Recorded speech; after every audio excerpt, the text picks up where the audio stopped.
taatena teessoonirra simiine namiche annanyatti jira. Isintu faragaa daldala mataacha lama sadii bulchee dubbii maana fidaa.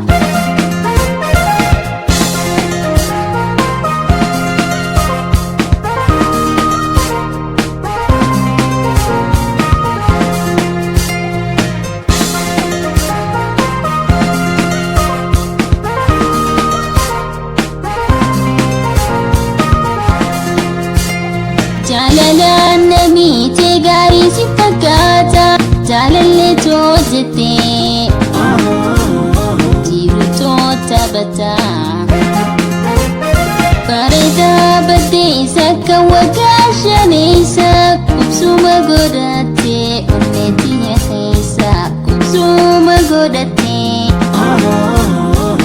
onneetinya keessa anaaf jaalalchitee dangaan qabdu beeki sinjaalla onneerraa taphadhuu nan seeki sinjaalla onneerraa taphadhuu nan seeki.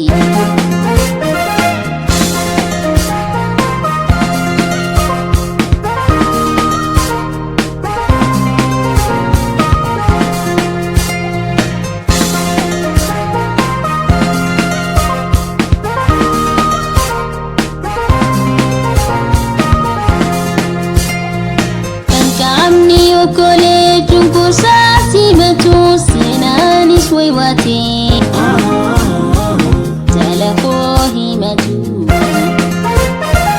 argachuun dandeenye kan taa'u furmaata keessa koo na nyaatte onneetoo hollata argachuun dandeenye kan taa'u furmaata keessa koo na nyaatte onneetoo hollata.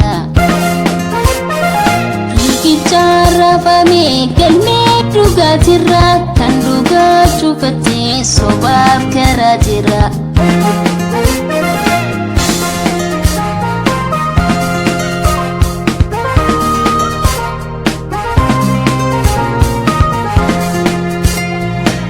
Suminaatti taatena teessoonirra simiine namiche annanyatti jira. Faragaa daldala mataacha lama sadii bulchee dubbii maana fidaa.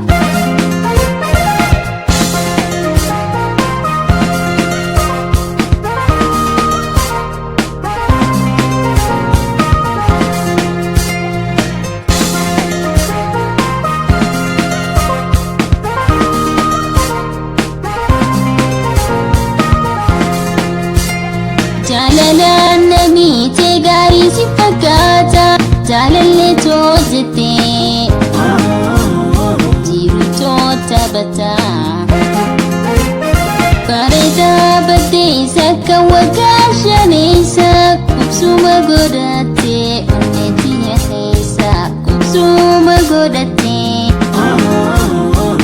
onneetinya keessa. Anaaf jaalalchitee dangaan qabdu beeki sinjaalla onneerraa taphadhuu nan seeki sinjaalla onneerraa taphadhuu nan seeki.